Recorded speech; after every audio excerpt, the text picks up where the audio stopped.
Hello everyone, welcome to Basics of Learning. In this video we will discuss about section 144 of CRPC. Before we start we need to understand what does CRPC stand for. The Criminal Procedure Code, and it was codified in year 1973. Basically we are having two kinds of law. First is the substantive laws and another one is procedural laws. The substantive laws are those laws which sets out the rights and duties of a person, and the procedural laws sets out rules and guidelines which are used to enforce all the substantive laws. And in this video we will discuss about section 144.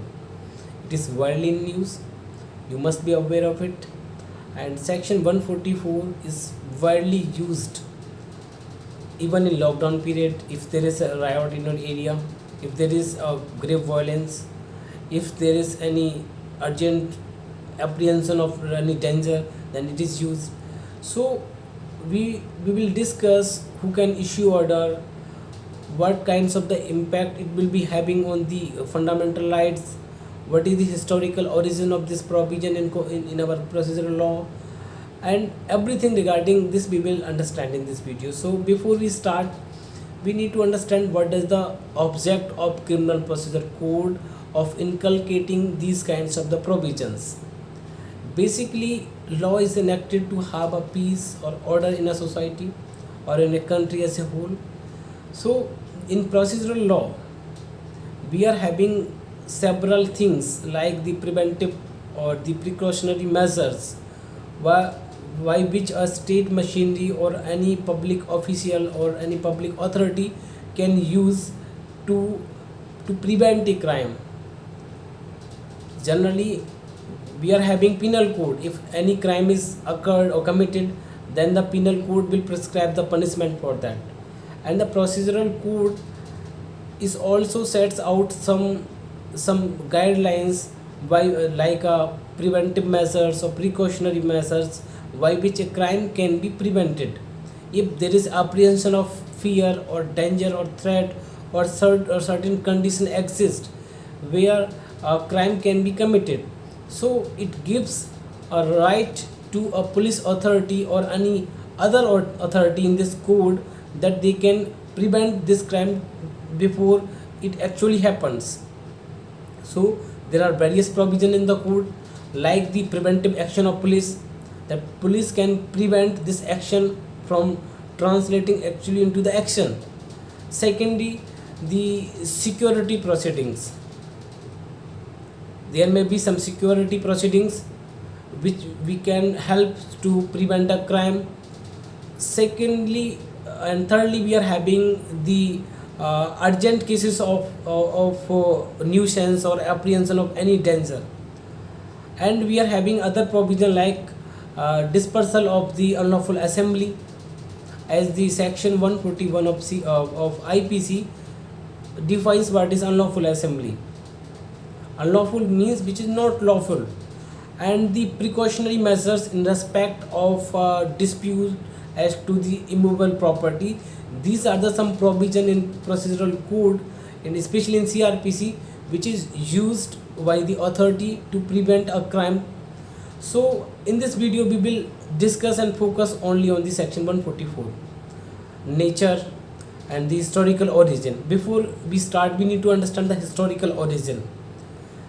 It is a colonial kinds of provision in our procedural code, because these kinds of provisions was used by the British government in order to prevent any nationalist movement to be happen.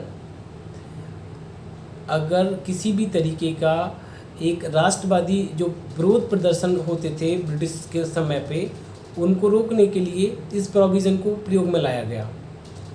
अभी भी उसी provision को same form में रखा गया.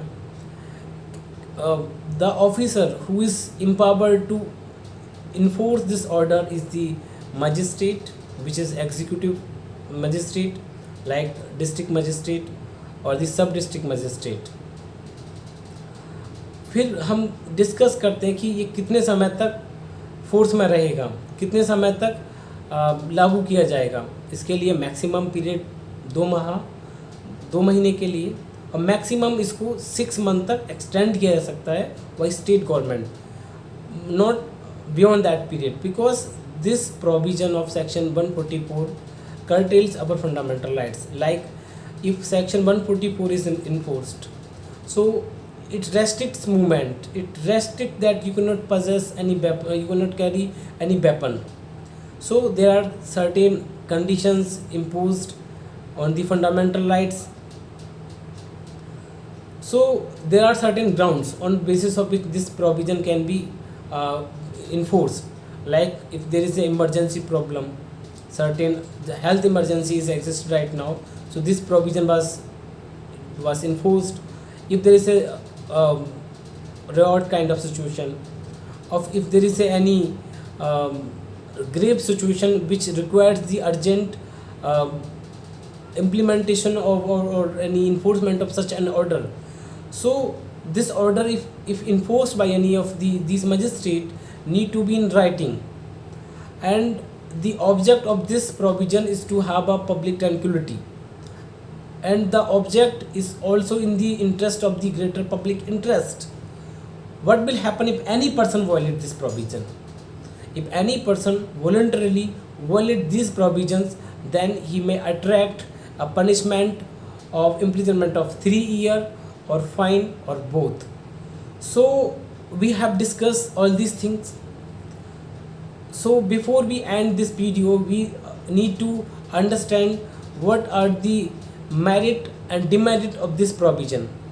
Actually, if this provision need to be implemented in a bona fide manner, and not in a very malified manner, that if they things fit, if they want to curb any nationalist or any movement or any social unrest, which is a really a democratic one, a constitutional one, so this provision cannot be used to curb the dissent voices. So in next video I will be dealing about the internet services, the suspension of internet services. Okay, thank you for watching.